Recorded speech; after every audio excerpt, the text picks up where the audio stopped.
Assalomu alaykum aziz tomoshabinlar. Bugun men sizlarning har biringizni hayotingizni sezilarli darajada osonlashtirishi mumkin bo'lgan juda muhim hal qiluvchi ma'lumot bilan bo'lishish uchun shu yerdaman. Ayniqsa hurmatli nafaqaxo'rlarimizga murojaat qilaman. Agar siz har oy keladigan to'lov qog'ozlarini ko'rib, nafaqangizning katta qismi shu xarajatlarga ketayotganidan xavotirga tushayotgan bo'lsangiz, demak bu video aynan siz uchun. Men bugun sizga siz haqingizda bo'lgan, lekin ko'pchilik bilmaydigan haqiqatni ochib beraman. Siz 5 ta muhim kommunal xizmat uchun to'lov qog'ozlarini to'lamasligingiz mumkin. Chunki siz 100% kompensatsiya olish huquqiga egasiz. Ha, siz adashmadingiz, 2%. Bu sizning nafaqangizni ancha ko'paytiradi, cho'ntagingizni bo'shatadi va hayotingizni yengillashtiradi. Ushbu noyob imkoniyatni qo'ldan boy bermaslik uchun iltimos hoziroq kanalimizga obuna bo'ling. Videoga like bosing va bu videoni yaqinlaringizga ulashing. Chunki bu ma'lumot har bir nafaqaxo'rga yetib borishi shart. Muammoning mohiyati, oldin qanday edi va hozir nima o'zgardi, aziz do'stlar? Ko'pchilik nafaqaxo'rlarimiz o'zlarining huquqlarini to'liq bilishmaydi. Sovet davridan qolgan tushuncha shuki, kommunal to'lovlar har bir uy-joy egasining doimiy va majburiy xarajati hisoblanadi. Va ko'p yillar davomida bu shunday bo'lgan. Biz hammamiz elektr, gaz, suv, issiqlik va boshqa xizmatlar uchun muntazam to'lab kelganmiz. Agar kimgadir yordam berilgan bo'lsa ham, bu odatda kichik miqdorda. Ma'lum imtiyozlar doirasida bo'lib, juda ko'p qog'ozbozlikni talab qilardi. Ammo oxirgi yillarda mamlakatimizda ijtimoiy siyosatda katta o'zgarishlar yuz berdi. Hukumatimiz aholining ijtimoiy himoyasini kuchaytirishga, ayniqsa nafaqaxo'rlarimiz, nogironligi bor shaxslar va kam ta'minlangan oilalarni qo'llab-quvvatlashga alohida e'tibor qaratmoqda.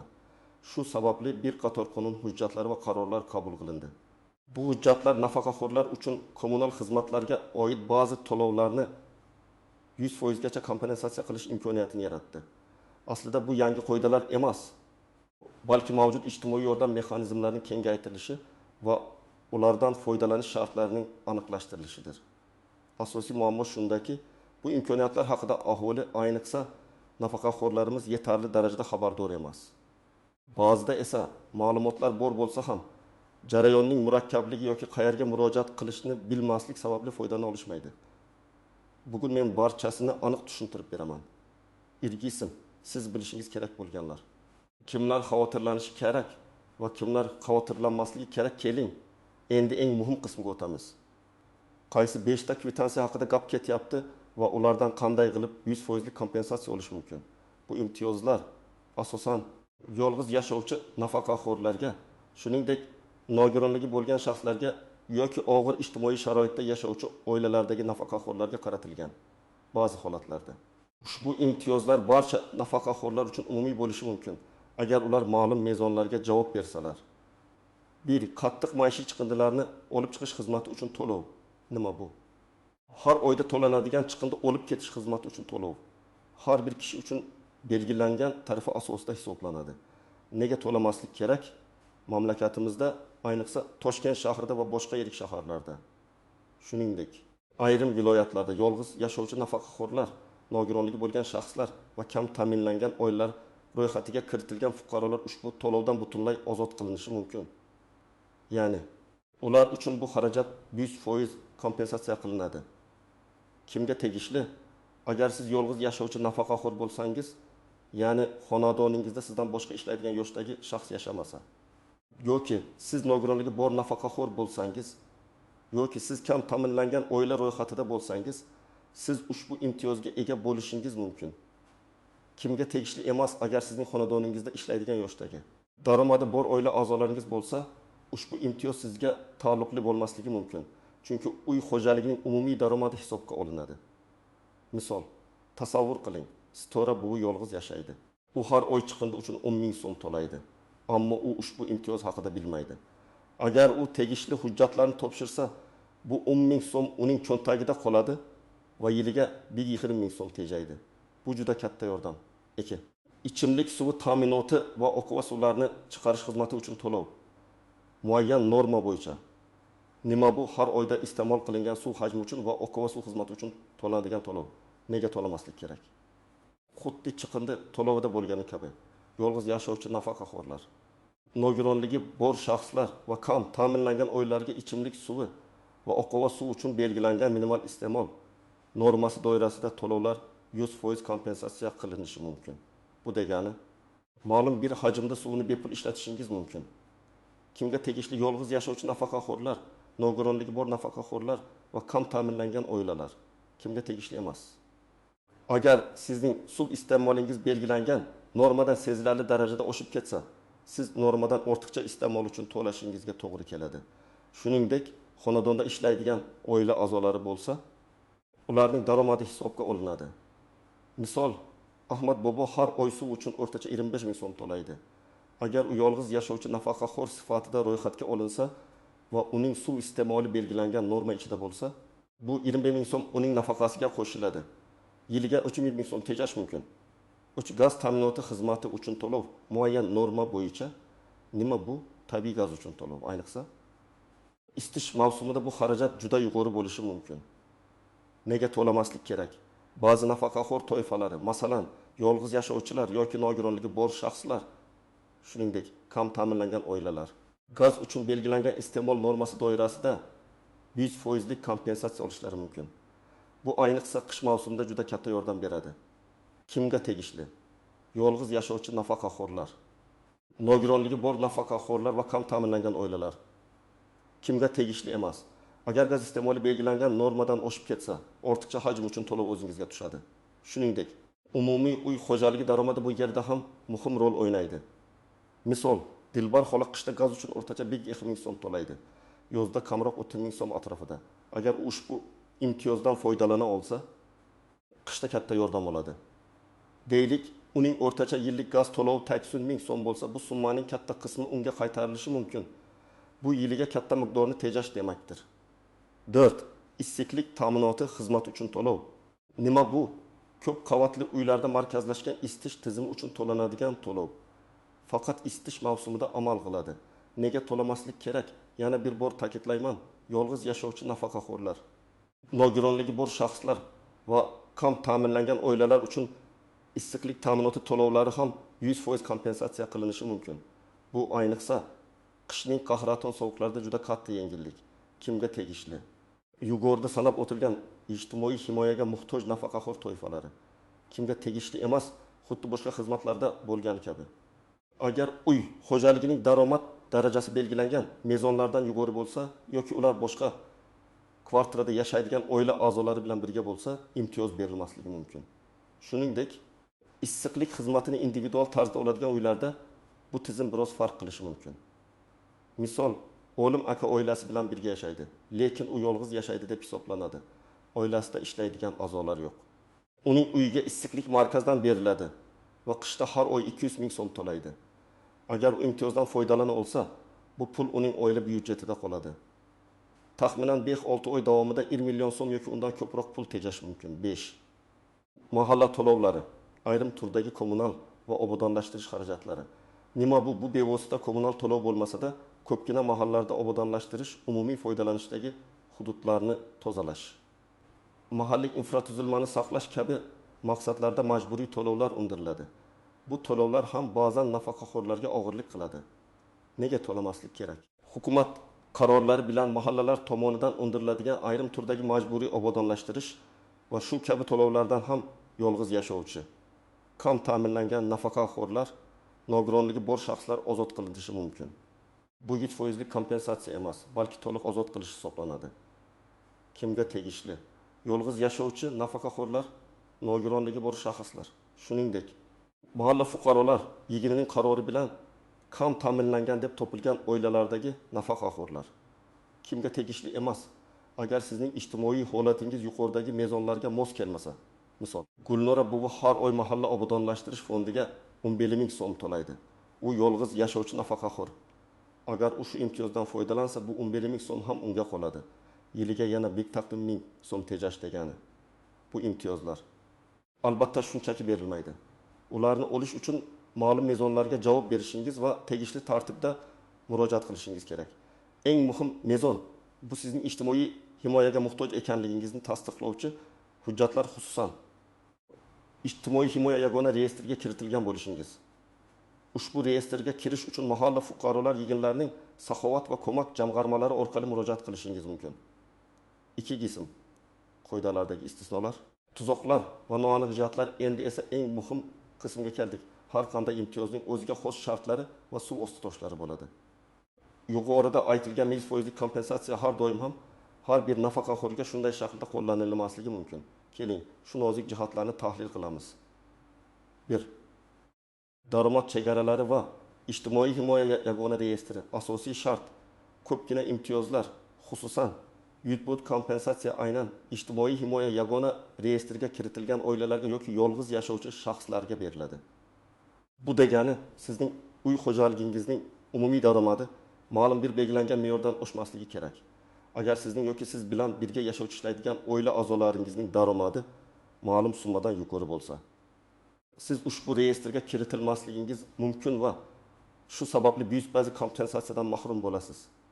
Misol, Gulchehra opa nafaqaxo'r, lekin u o'g'li va kelini bilan birga yashaydi. O'g'li va kelini yaxshi daromad topadi. Bunday holda Gulchehra opa ijtimoiy himoya yagona reyestriga kiritilmasligi mumkin. Chunki oilaning umumiy daromadi belgilangan me'yordan oshadi. Demak, u yutbudi kompensatsiyaga ega bo'lmaydi. Ammo agar o'g'li va kelini ishlamasa yoki ularning daromadi past bo'lsa, vaziyat boshqacha bo'ladi. 2. Yashash joyi va oilaviy tarkib, yolg'iz yashash, ko'pgina imtiyozlar, ayniqsa bayfamli kompensatsiya yolg'iz yashovchi nafaqaxo'rlar uchun ko'proq amal qiladi. Bu shuni anglatadiki, siz bilan birga ishlaydigan yoshdagi boshqa oila a'zosi yashamasligi kerak. Agar siz yolg'iz nafaqaxo'r bo'lsangiz ham, lekin ro'yxatda siz bilan boshqa shaxs qayd etilgan bo'lsa, muammolar yuzaga kelishi mumkin. Misol, Bahodir bobo yolg'iz yashaydi, lekin uning nevarasi vaqtincha uning uyida ro'yxatga olingan, garchi u boshqa joyda yashasa ham. Bu holatda Bahodir bobo yolg'iz yashovchi deb hisoblanmasligi va imtiyozni olishda qiyinchiliklarga duch kelishi mumkin. Shuning uchun ro'yxatga olish joyidagi ma'lumotlar juda muhim. O't qo'shimcha mulk mavjudligi ba'zi hollarda. Agar nafaqaxo'rning yoki uning oilasining mulkida ikkinchi ko'chmas mulk, qo'shimcha uy, kvartira, katta hajmdagi yer uchastkasi mavjud bo'lsa, bu ham ijtimoiy himoya reyestriga kirishga to'sqinlik qilishi mumkin. Chunki bu shaxsning moddiy imkoniyatlari yetarli deb baholanishiga olib kelishi mumkin. Misol, Hadicha bu nafaqaxo'r, lekin uning ikkinchi kvartirasi bor. U uni ijaraga beradi va shu orqali qo'shimcha daromad oladi. Bu holatda u kam ta'minlangan deb hisoblanmasligi va kompensatsiya olish huquqini yo'qotishi mumkin. 4. Nogironligi bo'lgan nafaqaxo'rlar va urush faxriylari, albatta, I va Engi guruh nogironligi bor shaxslarga, shuningdek, ikkinchi jahon urushi qatnashchilari va ularga tenglashtirilgan shaxslarga imtiyozlar ko'proq va ular daromad darajasidan qat'iy nazar berilishi mumkin. Biroq ularning ham ro'yxatga olinganligi va yashash joyi bo'yicha ma'lumotlari aniq bo'lishi kerak. Misol, birinchi guruh nogironligi bor Tohir aka nafaqaxo'r. Uning nafaqasi nisbatan yuqori bo'lsa ham yoki u bilan birga yashovchi farzandlari ishlasa ham unga belgilangan 100% kompensatsiya imtiyozlari berilishi mumkin. Bu holatda daromad mezonlari unchalik muhim emas. 5. Qarzlar va muddati o'tgan to'lovlar. Agar sizda kommunal xizmatlar bo'yicha katta miqdorda muddati o'tgan qarzlar mavjud bo'lsa, bu imtiyozlarni olish jarayonini murakkablashtirishi mumkin. Ba'zan avval qarzni to'lash talab qilinishi mumkin. Yoki imtiyoz faqat qarz to'langandan keyingi davr uchun amal qilishi mumkin. Maslahat, agar qarzlar bo'lsa, ularni qayta tuzish, restrukturizatsiya yoki imtiyozlar boshlanishidan avval imkon qadar bartaraf etish chorasini ko'ring. 6. Besplatniy kompensatsiyaning mohiyati. Ba'zi holatlarda mexanizm kompensatsiya degani bu to'lovlar uchun ajratilgan byudjetdan to'liq qoplanadi degani bo'ladi. Ba'zan esa bu belgilangan me'yor norma doirasidagi iste'mol uchun mexanizm kompensatsiyani anglatadi. Ya'ni agar siz normadan oshiqcha iste'mol qilsangiz, o'rtacha ham uchun to'lashingizga to'g'ri keladi. Misol, suv uchun 10 kub metr belgilangan norma bo'lsa, siz oyiga 25 kub metr ishlatgan bo'lsangiz, 10 kub metr uchun kompensatsiya olasiz. Qolgan 5 kub metr uchun o'zingiz to'laysiz. Bu muhim tafsilotni bilishingiz kerak. Bu istisno va nozik jihatlarni tushunish sizga imtiyozlarni olishda yordam beradi va kutilmagan holatlarga duch kelishdan saqlaydi. Eng muhimi, har bir holat individual bo'lishi mumkinligini unutmang. Amaliy maslahat, tomoshabin nima qilish kerak? Xo'sh, Aziz do'stlar, barcha ma'lumotlarni bilib oldingiz. Endi harakat qilish vaqti keldi. Bu imtiyozlardan foydalanish uchun aniq va bosqichma-bosqich qadamlar mavjud. Mana siz nima qilishingiz kerak? İjtimoiy himoya yagona reyestriga kiritilganligingizni tekshiring va kiring. Qayerga bo'lish kerak? Birinchi navbatda o'zingiz yashayotgan mahalla fuqarolar yig'iniga murojaat qiling. Bu yerda sizga ijtimoiy himoya yagona reyestriga ariza berish tartibi tushuntiriladi. Shuningdek, Saxovat va ko'mak jamg'armasi orqali ham murojaat qilish mumkin. Qanday hujjatlar kerak? Pasport nusxasi, nafaqa guvohnomasi nusxasi, oilaviy tarkib to'g'risida ma'lumotnoma, mahalla fuqarolar yig'inida olish mumkin. Agar mavjud bo'lsa, nogironlik guvohnomasi nusxasi, bank hisob raqami agar kompensatsiya pul ko'rinishida berilsa, nima deyish kerak? Mahalla raisiga yoki mas'ul xodimga murojaat qilib, ijtimoiy himoya yagona reyestriga kiritilish uchun ariza bermoqchi ekanligingizni va kommunal xizmatlar uchun kompensatsiya olish huquqiga ega ekanligingizni ayting. Ular sizga blankani berishlari va to'ldirishda yordam berishlari kerak. Muhim eslatma. Ushbu reyestrga kirish uchun sizning uy xo'jaligingizning o'rtacha oylik daromadi aholi jon boshiga belgilangan minimal iste'mol xarajatlardan oshmasligi kerak. Bu daromadning barcha manbalari, shu jumladan nafaqalar, ish haqi, ijaradan olingan daromadlar hisobga olinadi. 2. Ariza topshirish va natijani kutish. Ariza ko'rib chiqish muddati. Odatda ariza 10 ish kuni ichida ko'rib chiqiladi. Sizning holatingiz o'rganiladi va natija haqida xabardor qilinadi. Qayerdan bilish kerak? Sizga SMS xabar kelishi mumkin yoki mahalla fuqarolar yig'inining o'zi sizni xabardor qilishi mumkin. Shuningdek, siz o'zingiz tashrif buyurib so'rashingiz mumkin. Rad javobi olsangiz nima qilish kerak? Agar sizga rad javobi berilsa, sababini so'rab oling. Ko'pincha bu hujjatlardagi kamchiliklar yoki noto'g'ri tushunish bilan bog'liq bo'lishi mumkin. Sizda ariza berish huquqi bor. 3. Imtiyozlarni rasmiylashtirish. Reyestrga kiritilganingizdan so'ng, agar siz ijtimoiy himoya yagona reyestriga kiritilgan bo'lsangiz, ko'pgina kommunal xizmat ko'rsatuvchi tashkilotlar, suvsoz, hudud gaz ta'minot, elektr tarmoqlari va boshqalar siz haqingizdagi ma'lumotni avtomatik ravishda oladi.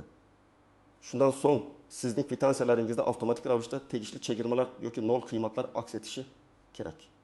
Agar aks etmasa, nima qilish kerak? Agar siz reyestrga kiritilgan bo'lsangiz, lekin kvitansiyangizda hech qanday o'zgarish bo'lmasa, unda siz o'zingiz tegishli kommunal xizmat ko'rsatuvchi tashkilotlarga murojaat qilishingiz kerak. Qanday hujjatlar kerak bo'ladi? Pasport nusxasi, nafaqa guvohnomasi nusxasi. Ijtimoiy himoya yagona reyestriga kiritilganlik to'g'risidagi ma'lumotnoma mahalla fuqarolar yig'inidan yoki elektron platformadan olish mumkin. Uy kitobidan ko'chirma prosheska. Eng so'nggi kommunal to'lov kvitansiyalari. Qayerga borish kerak? Har bir xizmat ko'rsatuvchi tashkilotning hududiy bo'limiga murojaat qiling. Masalan, hudud gaz ta'minotining mahalliy bo'limi suvsoz idorasi. Nima deyish kerak? Siz ijtimoiy himoya yagona reyestriga kiritilganligingizni va belgilangan 100 pundlik kompensatsiya imtiyozlaridan foydalanmoqchi ekanligingizni ayting. Ulardan sizning hisobingizni qayta ko'rib chiqishni va kelajakdagi to'lovlarni kompensatsiya qilishni so'rang. Pul ko'rinishida kompensatsiya, ba'zi holatlarda imtiyozlar pul ko'rinishida sizning bank kartangizga o'tkazilishi mumkin. Bu ham o'zingizning mahallangizdagi mas'ul shaxsdan yoki pensiya jamg'armasidan aniqlanadi. 4. Muntazam tekshirish va kuzatish. Imtiyozlar vaqti bilan qayta ko'rib chiqilishi mumkin. Shuning uchun yiliga kamida bir marta mahalla fuqarolar yig'iniga borib, holatingizni tasdiqlashingiz kerak. Kvitansiyalarni doimiy ravishda tekshirib boring. Agar kompensatsiya hisobga olinmagan bo'lsa, darhol murojaat qiling. 5. Huquqiy yordam. Agar sizga har qanday bosqichda yordam kerak bo'lsa yoki imtiyozlarni olishda qiyinchiliklarga duch kelsangiz, Adliya vazirligining ishonch telefoniga, xalq qabulxonalariga yoki O'zbekiston Respublikasi prezidentining virtual qabulxonasiga murojaat qilishingiz mumkin. Ular sizga huquqiy yordam berishga majbur. Unutmang, bu sizning haqqingiz. Hukumat nafaqaxo'rlarimizni qo'llab-quvvatlash uchun bu imkoniyatlarni yaratgan. Sizdan faqat harakat qilish talab etiladi. Xulosa va yakuniy chaqiriq, aziz do'stlar, hurmatli nafaqaxo'rlarimiz. Bugungi videomizda biz hayotingizni sezilarli darajada yaxshilash mumkin bo'lgan juda muhim mavzuni muhokama qildik. Endi siz nafaqangizning katta qismini kommunal to'lovlarga sarflashga majbur emassiz. Sizda 5 ta muhim kvitansiya uchun 3% kompensatsiya olish huquqi bor. Bu gaz, suv, issiqlik, chiqindi va ayrim mahalla to'lovlari. Bu imkoniyatdan foydalaning. O'zingizning huquqlaringizni biling va ularni himoya qiling. Ushbu imtiyozlardan foydalanish orqali siz har oy minglab so'm tejaysiz. Bu esa o'z navbatida sizning hayot sifatini yaxshilashga, oziq-ovqat, dori darmon yoki boshqa ehtiyojlaringizga sarflashga imkon beradi. Bu sizning mehnatingiz uchun, mamlakatimiz rivojiga qo'shgan hissangiz uchun berilayotgan hurmat va g'amxo'rlik belgisidir. Iltimos, ushbu videoni iloji boricha ko'proq odamlar bilan baham ko'ring. Sizning do'stlaringiz, qo'shnilaringiz, tanishlaringiz orasida ham bu imtiyozlar haqida bilmaydigan nafaqaxo'rlar ko'p bo'lishi mumkin. Ularning hayotini osonlashtirishga yordam bering. Video ostiga o'z fikrlaringizni, savollaringizni yoki shaxsiy tajribangizni yozib qoldiring. Men har bir kommentariyni o'qib chiqishga harakat qilaman. Kanalimizga obuna bo'lishni va ushbu videoga like bosishni unutmang. Kelgusi videolarimizda ham sizni qiziqtirgan shu kabi foydali ma'lumotlar bilan bo'lishishda davom etamiz. O'zingizni ehtiyot qiling va o'z huquqlaringizni biling. Keyingi videolarda ko'rishguncha xayr.